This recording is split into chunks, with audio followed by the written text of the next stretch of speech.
감사의 반대말이 뭡니까? 안 감사. 그런 거 하지 마시고. 감사의 반대말은 보통 불평이다, 불만이다 생각할 수 있을지 모르겠는데, 그럴 수도 있겠지만, 감사의 반대말은 당연하다 생각하는 것입니다. 그게 전혀 당연한 게 아닌데, 언제부터 당연한 게가 돼가지고, 굉장히 감사한 거였거든요. 근데 이제, 당연한 게 돼서, 당연한 게 또 제 구실도 못하고,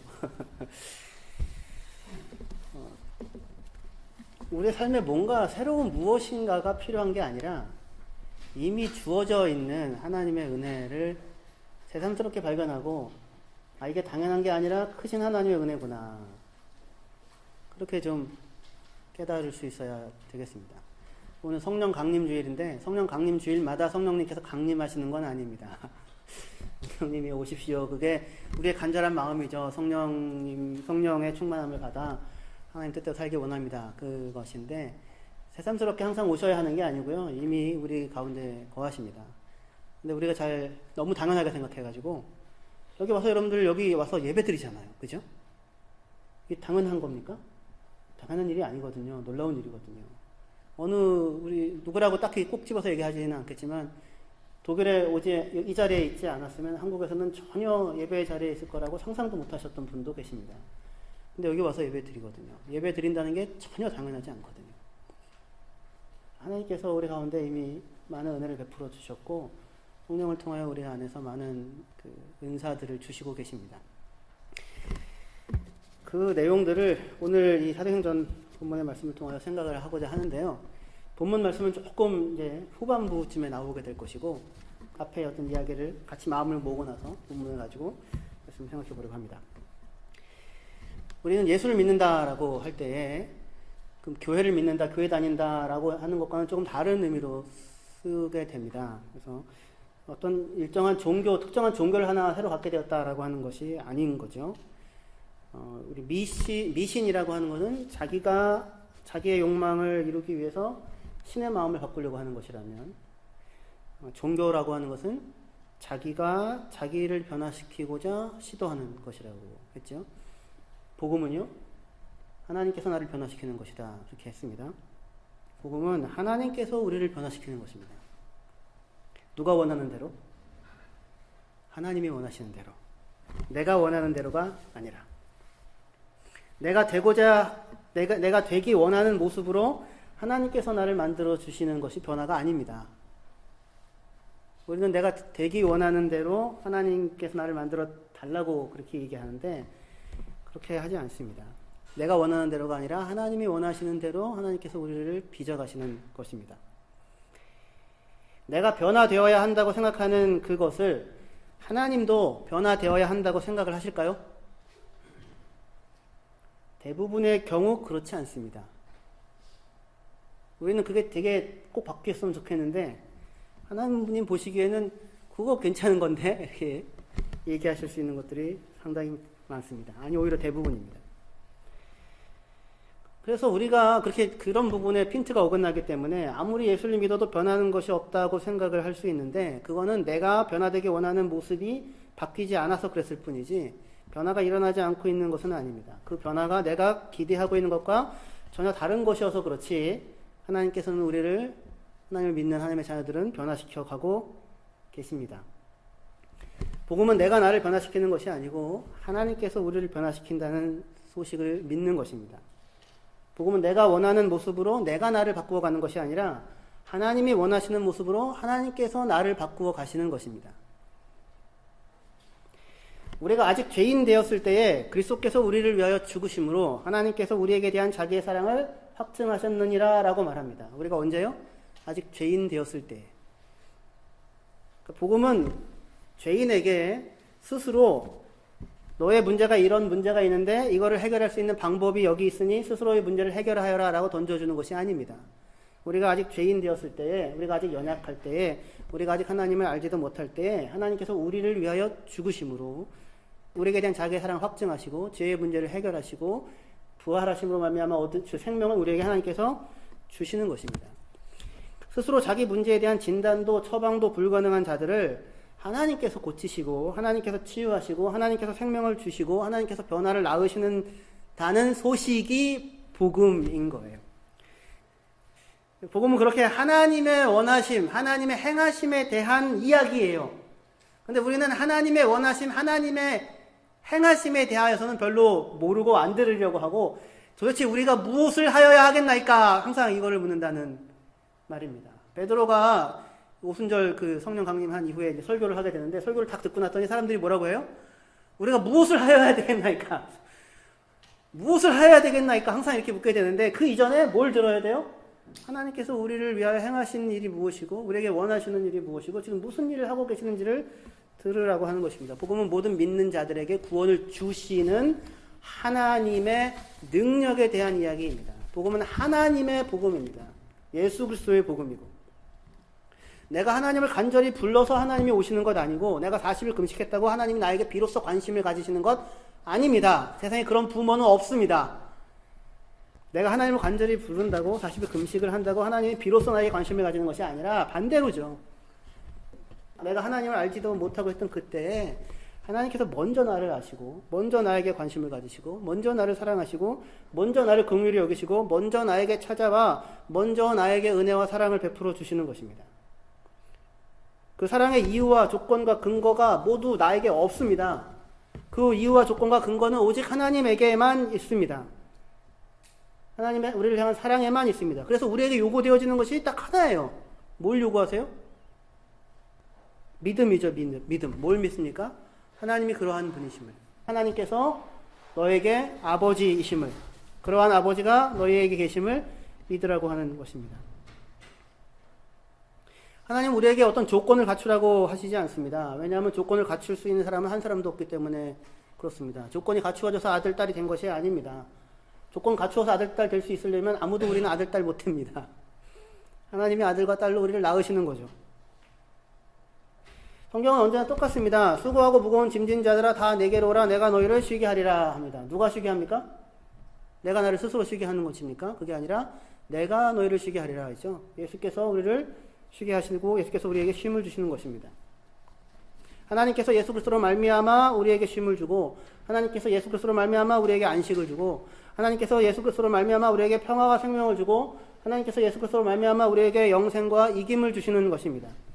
이 말씀을 듣고 믿고 하나님께 나아가는 것이 우리에게 요구되어지는 유일한 것이고 그렇게 하나님께 나아가는 자들은 하나님이 주시는 안식과 쉼을 누릴 수 있는 것입니다. 우리는 우리 스스로의 수고와 노력으로 우리의 무거운 짐을 벗어버릴 수가 없습니다. 우리가 수고하고 노력하여 우리의 짐이 벗겨지던가요?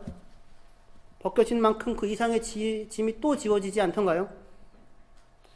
쉼은 우리가 만들어내는 것이 아니고 하나님께서 우리에게 주어 누리게 하시는 것입니다. 안식을 하나님께서 주십니다. 주시겠다고 하십니다. 내게 오라고 하십니다. 그럼에도 불구하고 인간들은 가만히 있지를 못합니다. 스스로 쉼을 만들어내기 위해서 무던히도 애를 쓰고 노력을 합니다. 사람은 가만히 있으라고 하면 그게 제일 힘든 일입니다. 가만히 있지를 못합니다. 십계명이 뭐예요? 십계명이? 뭘 하라고 합니까? 아니면 하지 말라고 합니까? 하지 말라고 하는 거잖아요. 하지 말라고. 안 하고 가만히 있으라고. 근데 자꾸 뭔가를 하려고 하는 거죠. 나 외에 다른 신들을 내게 두지 말라. 그러면 다른 신들을 만들지 않으면 되죠. 너를 위하여 우상을 만들지 말라. 그러면 우상을 안 만들고 가만히 있으면 되죠. 여호와 이름을 망령되이 일컫지 말라 하면 이름 부르지 않고 가만히 있으면 되죠. 안식일을 기억하여 거룩하게 지키라. 그러면 안식일을 지킨다는 게 뭡니까? 쉬라는 거죠. 내가 다 했으니까 아무것도 하지 말고 쉬라. 그거죠. 뭘 하려고 하지 말고 하나님이 다 만드셨으니까 모든 걸 창조하셨으니까 아무것도 하지 말고 쉬라 이 말입니다. 내 부모를 공경하라. 부모 공경이 뭡니까? 부모님에게 용돈을 주고 주물러 드리고 관광시켜 드리고 그런 겁니까? 그 얘기가 아니고 너에게 부모가 있음을 알라라는 것입니다. 부모가 있음을 알아라. 부모님 말씀 잘 들어라. 부모님 말씀 잘 들으면 자다가도 떡이 생긴다. 그럼 부모가 있다. 부모를 만들어낼 수 있는 사람이 있습니까? 부모가 자식을 낳는 거죠. 자식이 부모를 만들 수가 없습니다. 근데 부모를 공경한다는 건 이미 우리에게 부모가 있다는 거죠. 우리를 사랑하시고 우리를 목숨처럼 생명처럼 여기는 부모가 있다는 거죠. 하나님 아버지가 너희의 부모로서 너희를 낳으셨다고 하는 것이고 그 그런 하나님이 너희 아버지다라고 하는 것을 알고 살라고 하는 것입니다. 그걸 믿고 신뢰하라는 거죠. 살인하지 말아라, 간음하지 말아라, 도둑질하지 말아라, 거짓 증거하지 말아라, 이웃의 집을 탐내지 말아라. 다 하지 말라는 겁니다. 아무것도 하지 않고 가만히 계시면 됩니다. 그러면 십계명을 다 지킬 수 있는 거죠. 근데 인간은 가만히 있지를 못하죠. 살인하고 간음하고 도둑질하고 거짓말을 하고 그렇게 합니다. 왜 그렇습니까? 이웃의 것을 끊임없이 탐내기 때문이죠. 왜 탐냅니까? 자기가 가지고 있는 것으로는 만족을 못하기 때문이죠. 자기 스스로 만족을 만들어낼 수가 없습니다. 이웃의 것을 가지는 순간, 내가 가지고 있는 순간 더 이상 만족스럽지 않지요. 내게 들어오는 순간 더 이상 만족은 없습니다. 블랙홀입니다. 블랙홀. 아무리 집어넣어도 만족이 안 생기는 거죠. 인간에게 필요한 것은 무엇입니까? 하나님 아버지가 내게 있다라고 하는 것을 알고 그 안에서 안식을 누리고 그 안에서 쉼을 누리는 것입니다. 십계명이 뭐예요? 뭘 하래요? 하지 말래요? 아무것도 하지 말고 누가 있음을 신뢰해라? 하나님 아버지가 있으면 신뢰하라고요. 얼마나 쉽습니까? 이 얘기를 들으면 이거 복된 소식입니다로 느껴집니까? 아니면 반감이 느껴지십니까?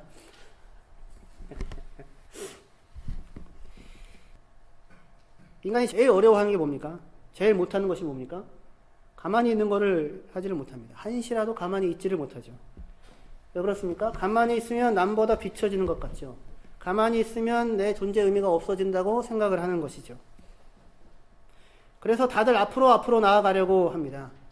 진보의 신념, 진보의 믿음, 진보의 강박을 가지고 인간은 살아갑니다. 끊임없이 성장해야 합니다. 성장률에 목을 맵니다. 성장률이 조금만 떨어져도 세상이 큰일 날 것 같이 이야기를 합니다.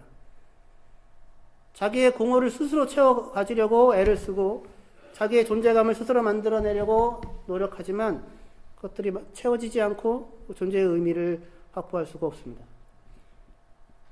성경이 하는 얘기가 굉장히 중요한 얘기 중에 하나가 뭐냐면 가만히 있으라 이겁니다.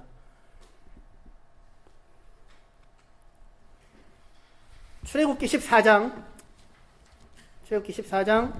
13절부터 보시면 같이 읽어볼까요? 시작. 모세가 백성에게 이르되 너희는 두려워하지 말고 가만히 서서 여호와께서 오늘 너희를 위하여 행하시는 구원을 보라. 너희는 두려워하지 말고 가만히 서서 여호와께서 오늘 너희를 위하여 행하시는 구원을 보라 라고 합니다. 그 다음 14장 14절이요. 시작. 여호와께서 너희를 위하여 싸우시리니 너희는 가만히 있을지어다 라고 합니다. 가만히 있으랍니다. 가만히 있으라는 말은 뭐예요? 꼼짝하면 큰일 난다 이겁니까? 그러면 죽는다는 얘기입니까? 얼음 땡 그겁니까? 그게 아니고 하나님은 결코 가만히 계시지 않으시는 분이시다라고 하는 거죠. 왜 여기 자꾸 가만히 있으라고 하냐면 하나님이 아무 일을 하지 않으시는 분처럼 우리는 스스로 생각을 합니다. 고와 같이 행동해요. 부모가 없는 사람처럼 이 땅을 인생을 살아갑니다. 가만히 있으라는 것은 하나님께서 우리를 위하여 행동하신다는 거예요. 하나님께서 우리를 위하여 싸우시겠다고 하는 것입니다. 가만히 있으라는 말은 하나님은 결코 가만히 계시지 않고 하나님께서 일하신다고요. 이 말은 무슨 일이든지 행동을 하면 안 된다는 이야기가 아닙니다. 하십시오. 열심히 하십시오. 지금 이 장면은 무슨 장면이에요? 출애굽기 14장이니까 홍해 장면이죠. 홍해 장면. 가만히 있지 마시고 양동이라도 들어서 바닷물을 좀 퍼보십시오. 이렇게. 홍해가 갈라지는 장면이잖아요, 지금. 그러니까 가만히 있기 싫으시면 양동이로 푸시라고요. 그래가지고 남은 물로 뒤로 돌아서 쫓아오는 적군을 향하여 물총을 쏘시던지. 그래가지고 홍해가 갈라집니까? 그렇지 않죠. 뭐 열심히 하셔도 괜찮습니다. 불안하니까 열심히 하는 거죠. 양동이라도 하는 거는 믿음이 없어서 하는 겁니다. 믿음이 좋아서 하는 행동이 아닙니다. 하나님께서 여러분을 위하여 일하고 계시다고 하는 사실을, 우리를 구원하시는 하나님의 능력을 베풀고 나타내고 계시다고 하는 사실을 한순간도 놓치지 말라고 하는 것이 가만히 있으라고 하는 이야기입니다. 왜 가만히 있으라고 얘기하냐면 인간이라는 족속은 눈꼽만큼이라도 자기가 그 일에 뭔가 보탠 게 있으면 자기가 다 했다고 생색을 내는 족속입니다. 양댕이로 물 한 벽에서 이렇게 퍼놓고서 홍해를 내가 갈랐다고 이야기를 하는 거죠. 개 말이야. 내가 다 키웠어, 개. 뭘 했는데 다 키웠어요? 아이스크림 먹는데 가가지고 뺏어 먹어서 울린 것 말고는 별게 없는데 내가 다 키웠어. 그리고 생색을 내는 거죠. 가만히 있으라는 말은 아무것도 하지 말고 가만히 얼음되어야 한다는 이야기가 아니라 하나님께서 너희를 구원하신다고 하는 사실을, 하나님께서 너에게 생명을 주시는 분이시라는 것을, 하나님께서 너희를 위하여 일하시는 분이라고 하는 사실을 분명하게 확인하라라고 하는 것입니다. 하나님을 믿는다는 건 이분 하나님을 믿는 거예요. 하나님의 사랑과 하나님의 성실과 하나님의 놀라우심과 하나님의 긍휼과 하나님의 열심을 믿는 것입니다. 누구를 향한? 우리를 향한.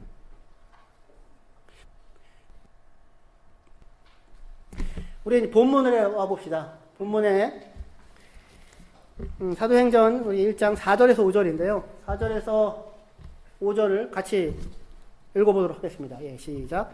사도와 함께 모이사 그들에게 분부하여 이르시되 예루살렘을 떠나지 말고 내게서 들은 바 아버지께서 약속하신 것을 기다리라. 요한은 물로 세례를 베풀었으나 너희는 몇 날이 못되어 성령으로 세례를 받으리라 하셨느니라. 사도와 함께 모이셔서 예수님께서 그들에게 분부를 하십니다. 뭘 분부를 하십니까? 예루살렘을 떠나지 말라. 그리고 뭐 해라? 기다려라. 뭘 기다려라? 나에게서 들었던 것, 아버지께서 약속하신 것을 기다려라. 아버지께서 약속하셨던 것이 무엇이에요? 성령이죠. 요한은 물로 세례를 베풀었으나 너희는 몇 날이 못되어 성령으로 세례를 받으리라. 이렇게 얘기하십니다. 하나님께서 약속하셨으니까 누가 지킬 거예요? 하나님께서 지키시겠죠. 그죠? 하나님께서 주신 약속이 뭡니까? 성령으로 세례를 주시겠다고 약속을 하십니다. 제자들에게 명령한 것은 뭐밖에 없어요? 예루살렘 떠나지 말고 기다려라. 꼼짝 말고 기다려라. 꼼짝하지 말고 기다려라. 이스라엘 나라를 회복하겠다고 어디 떠돌아다니고 있지 말고 꼼짝 말고 예루살렘에 있어서 기다려라. 그러면 아버지께서 약속하신 것을 너에게 주실 것이다고 합니다. 하나님께서 성령을 주시겠다고 약속을 하셨는데 왜 이런 약속을 하셨습니까? 제자들이 성령을 달라고 예수님께 졸랐습니까? 아니면 제자들이 뭔가 하나님께 좋은 것을 받을 만한 기특한 일을 했던 것입니까? 그런 게 아니죠. 제자들은 성령을 달라고 구한 적이 없었습니다. 지금껏도 없었고 없었어요. 제자들이 기껏해야 구했던 것은 하나님 나라의 좌우편에 앉게 해주십시오를 구했습니다. 제자들이 기껏 구했던 것은 남들보다 높은 자리를 좀 주십시오라고 구했습니다. 제자들이 구했던 것은 남들보다 큰 사람이 되게 좀 해주십시오라고 구했습니다. 그랬을 뿐이지 성령을 달라고 구한 적은 단 한 번도 없었습니다. 그러니까 성령을 주시겠다고 하는 이 하나님의 약속은 사실은 제자들이 행한 것과 아무 상관없이 하나님께서 그들에게 성령을 주시고자 하시는 마음이 가득했고 자녀에게 좋은 것을 주시고자 하는 마음이 가득했고 그래서 주시겠다고 약속을 하셨고 그리고 마침내 그것을 주시고 계시는 것입니다. 제자들이 어떻게 하면 성령을 받을 수 있습니까? 성령을 달라고 기도하고 구하면 성령을 받을 수 있는 것입니까? 그런 조건이 없습니다. 조건이 제시된 게 없죠. 하라고 하는 건 딱 하나밖에 없습니다. 예루살렘 떠나지 말고 기다리라고요. 너희가 뭘 하겠다고 나서지 말고 이스라엘 나라를 회복하겠다고 뛰어다니지 말고 세상을 변화하시겠다고 나서지 말고 하나님께서 너에게 주시고자 약속하시고 있는 것을 기다리고 있으라라고 말씀을 하십니다. 그 약속을 받기 위해서 뭘 하라고 하지 않습니다. 조건을 만들어내라고 하지 않습니다. 그냥 기다리면 됩니다. 근데 그게 어렵습니다. 그래서 제자들이 어떻게 했다고 합니까? 전혀 기도에 힘쓰니라고 합니다. 예수님이 언제 전혀 기도에 힘쓰라고 얘기하셨습니까? 전혀 기도에 힘써야지만 성령을 주시겠다고 하신 조건을 거신 겁니까?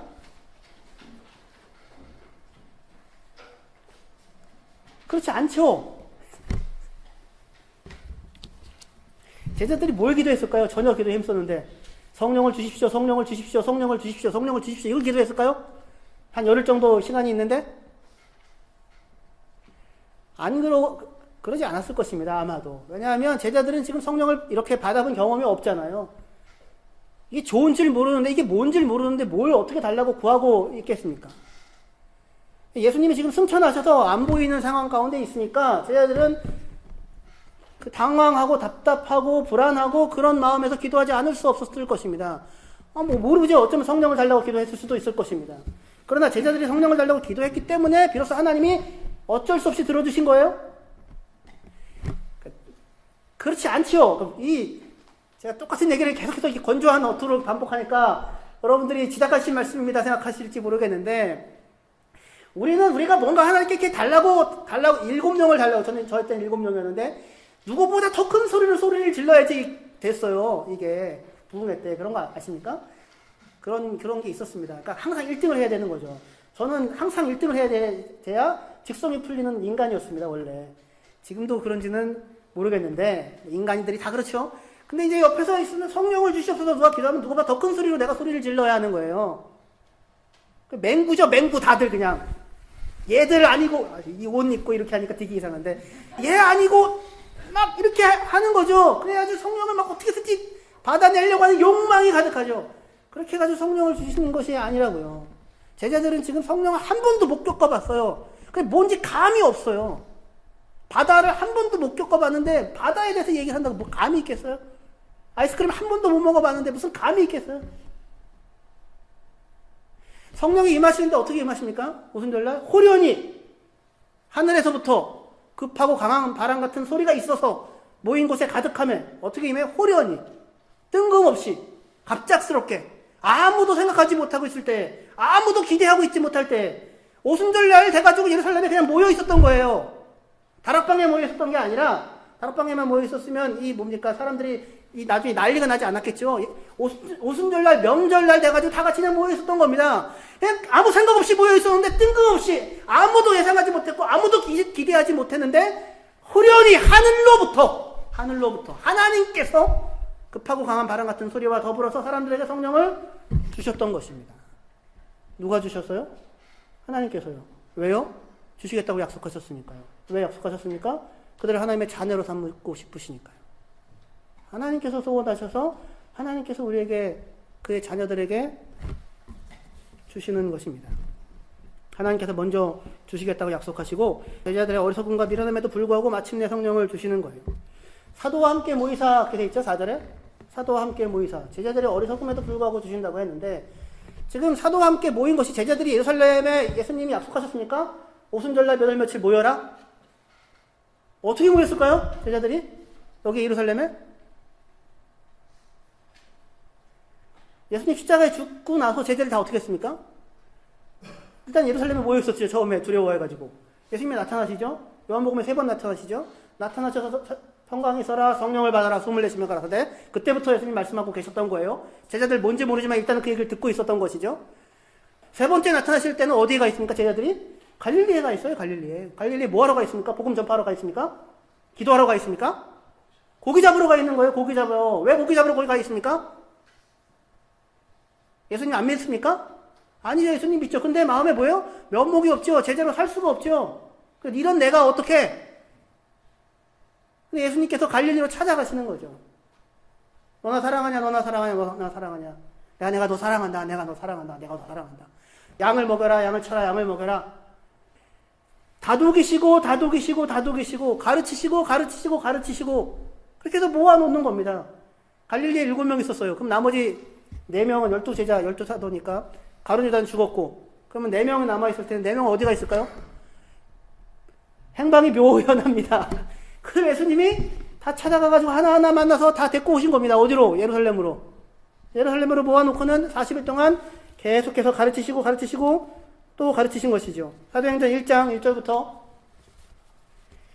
3절에 보시면, 데오빌로여, 내가 먼저 쓴 글에는 물은 예수께서 행하시며 가르치시기를 시작하심부터 그가 택하신 사도들에게 성령으로 명하시고 성천하신 날까지 이를 기록하였느니라. 그가 고난받으신 후에 또한 그들에게 확실한 많은 증거로 친히 살아계심을 나타내사 40일 동안 그들에게 보이시며 하나님 나라의 일을 말씀하시니라. 고난받으신 후에, 부활하신 이후에 그들에게 확실한 많은 증거로 친히 살아계심을 나타내사 40일 동안 그들에게 보이시며 하나님의 나라의 일을 말씀하신 것, 그것이 지금 복음이에요. 그것이 하나님께서 우리 가운데 행하시고 계시는 일인 것입니다.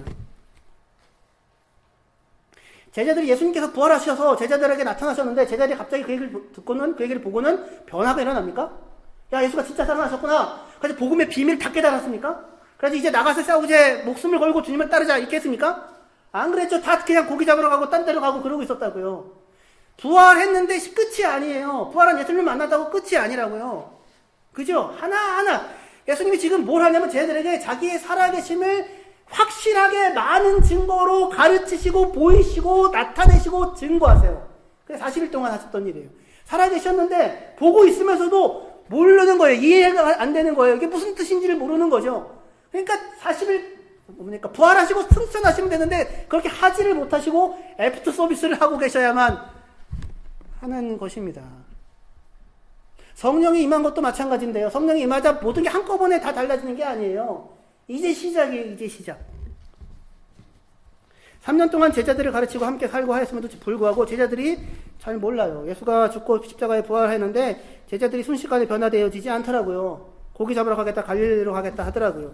그래서 예수님께서 40일 동안 계시면서 자신을 보이시고 나타내시고 자신이 살아있음을, 그들과 함께 하고 있음을, 결코 그들 놓고 떠나는 거 아님을, 결코 그들을 혼자 고아와 같이 남겨두는 것이 아님을, 항상 함께 하고 있을 것임을, 볼지어다 내가 세상 끝날까지 너희와 항상 함께 있으리라 라고 하는 그 사실을 끊임없이 확인하고 알게 하시고 여러 가지 증거로 보여주시고 나타내시는 것입니다.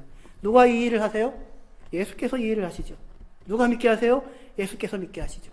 제자들이 그래서 예수의 부활을 믿는다면 어떻게 믿게 된 겁니까? 예수께서 보이시고, 예수께서 나타내시고, 예수께서 가르치시고, 예수께서 찾아오시고, 그렇게 하여서 믿게 되어졌던 것입니다. 그렇게 예수께서 부활하시고 승천하시면서 제자들에게 당부하고 또 당부합니다. 뭐 하라고요? 꼼짝 말고 기다려라. 하나님께서 일하실 것이다. 우리가 하나님이 일하시는 그 사역의 대상이 되는 거예요. 요한복음 16장 13절 같이 읽겠습니다. 네, 시작. 그러나 진리의 성령이 오시면 그가 너희를 모든 진리 가운데로 인도하시리니 그가 스스로 말하지 않고 오직 들은 것을 말하며 장래일을 너희에게 알리시리라. 진리의 성령이 오시면 어떻게 하신답니까? 우리를 모든 진리 가운데로 인도하신대요. 성령이 오셔서 성도들로 하여금 다른 사람들을 진리로 인도하게끔 만드시는 것이 아니고, 성령이 오셔서 제자들로 하여금 세상과 민족을 변화시키도록 너희들의 도움이 꼭 필요하다라고 얘기하는 것이 아니라, 너희들 없으면 나는 아무것도 못한다라고 얘기하는 것이 아니고, 거꾸로 성령이 오셔서 제자들을, 우리들을 진리 가운데로 인도하시는 일을 하신다고 하는 것입니다. 그러니까 성령의 일하심의 대상이 누구예요? 우리들이에요. 우리를 변화시키시고 우리를 하나님이 다스리시는 하나님의 나라로 만들기 위해서 성령이 오셔서 일을 하고 계시는 것입니다. 오직 성령이 임하면 너희가 권능을 받고 예루살렘과 온 유다와 사마리아 땅까지 이르러 내 증인이 되리라 라고 얘기하시죠. 증인이 되라는 명령이에요? 아니면 증인이 될 거라는 얘기예요? 증인이 될 거라고요. 누가 임하시면? 성령이 임하시면. 어떻게 성령이 임하시면 우리가 증인이 될 수 있습니까? 성령께서 우리 안에서 일을 하실 것이니까요. 우리에게 진리를 가르쳐 주시고 진리 가운데 우리를 인도해 가실 것이니까요. 어떻게 누구처럼, 어떤 사건처럼 부활하신 예수님께서 제자들에게 찾아와서 끊임없이 반복적으로 보여주시고 나타내시고 확실하게 많은 증거로 보이시고 하시는 것처럼 그렇게 우리 가운데 일을 하시는 것입니다. 또한 요한복음 14장 26절이요. 보혜사 곧 아버지께서 내 이름으로 보내실 성령, 그가 너에게 모든 것을 가르치고 내가 너에게 말한 모든 것을 생각나게 하시리라. 성령이 오시면 너희가 이제 모든 것을 다 알게 되었으니 이제 세상에 나가서 내 대신 내 일을 감당해 달라고 얘기하는 것이 아니라, 성령이 오시면 뭘 하신대요? 모든 것을 가르치시고 예수께서 우리에게 말씀하신 것이 무엇인지를 가르치시고 알게 하시고 생각나게 하신다고 하십니다. 성령이 일하시는 사역의 장이 어디예요? 나라고요. 나. 우리라고요. 근데 하나님께서 우리 안에서 일하신다. 그래서 구원을 주신다. 변화를 낳으신다. 라고 하는 것이 복음인 것입니다. 성령이 오시면 만세가 끝이 아니고 이제 시작입니다. 성령이 하나하나 가르치고 하나하나 알게 하고 하나하나 훈련하고 하나하나 하나님의 큰 일이 드러나고 나타나는 자리로 우리를 부르시는 것입니다. 자, 그런데 이제 이렇게 해서 하나님께서 일을 하시는 것이다. 여러분들에게 지금 제가 똑같은 얘기를 사실은 계속해서 하였는데, 여러분들 스스로 생각하실 때 여러분들은 성령을 받으신 분이십니까? 아니면은 성령과는 아무 상관이 없으신 분이십니까?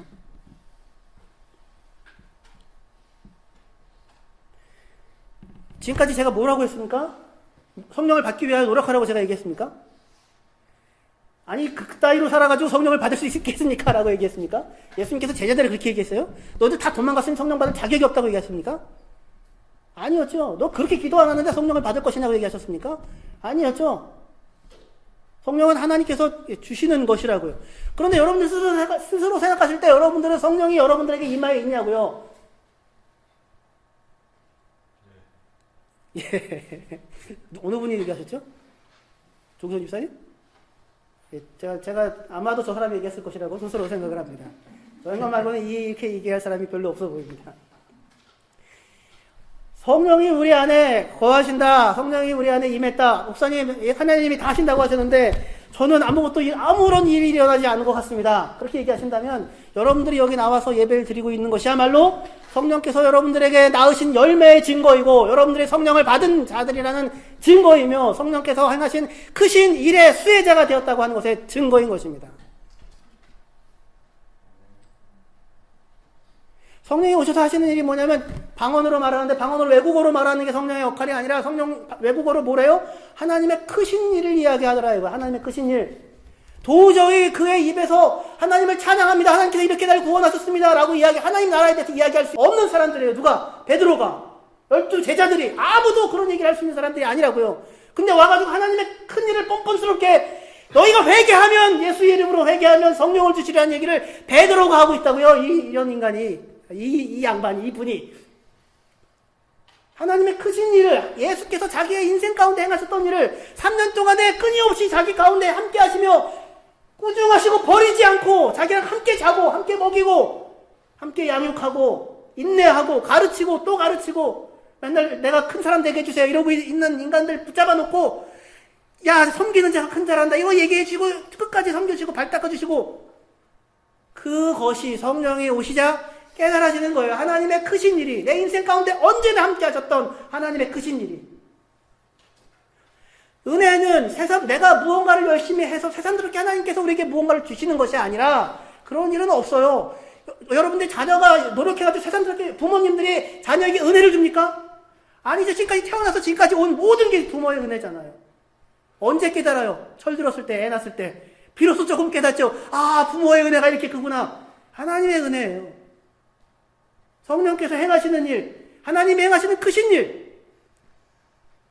우리 누구라고 딱히 얘기하지 않겠지만 한국 어딘가 사시다가 여기 오셔가지고 이 자리에서 교회에서 예배를 드리고 있다는 것을 누가 상상을 했겠습니까? 아무도 상상을 한 적이 없어요. 하나님의 크신 일이죠. 그리고는 전화해가지고 한국에 있는 아들한테 너 교회 다녀야 된다라고 얘기를 하는 상상도 할 수 없는 일을 하시는 거죠. 어떻게 이럴 수 있어요? 어떻게? 그렇게 하느라고 뭘 노력했어요? 한국에서 오실 때 기도 많이 하셨습니까? 40일 금식하면서 기도하셨어요? 하나님이 함께 하시고 하나님이 이끄시고 하나님이 가르치시고 하나님이 준비하시고 하나님이 일하시고 하나님의 선물로 주시는 것입니다. 그게 은혜예요. 그래서 증인이 되는 겁니다. 증인. 하나님의 크신 일을 이야기하는 거예요. 하나님이 이렇게 놀라운 일을 행하셨어요. 하나님이 나에게 구원을 베푸셨어요. 하나님 나를 사도로 삼으셨어요. 제자로 삼으셨어요. 하나님이 얼마나 엄청나고 얼마나 그의 사랑과 은혜와 자비와 긍휼이 무한한지 상상을 할 수 없어요. 그 증거가 나예요. 그게 증인이 되는 겁니다. 어디 가가지고 예수님 믿으세요라고 얘기하는 게 증인이 아니에요. 내가 예수님 믿었다고 하는 것이 감격이 아니고 은혜도 아닌데 그게 무슨 증인이고 증거를 할 수 있겠습니까? 말도 안 되는 이야기죠.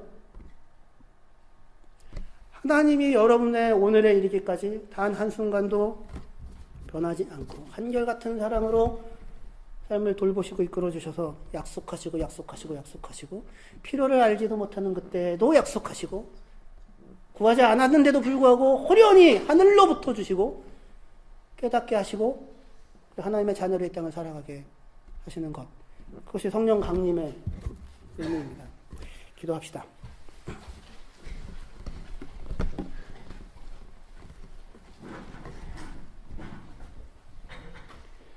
하나님 아버지 은혜와 사랑을 감사합니다. 호련히 하늘로부터 급하고 강한 바람같이 하나님이 행하신 일이라고 하는 것을 사람들에게 분명히 보여 알게 하시며 하나님이 우리의 아버지라고 하는 사실을 우리의 삶 가운데 무수히 나타내 보이십니다. 주님, 저희들의 눈을 열어 하나님께서 우리 가운데 일하시고 행하셨던 일들이 무엇인지를 발견하게 하시고 깨닫게 하시고 그래서 하나님의 크신 일들을 감사하고 찬양하고 증거하고 드러내는 그런 하나님의 사람들로 이 땅을 살아가게 하여 주시옵소서. 예수님의 이름으로 기도합니다.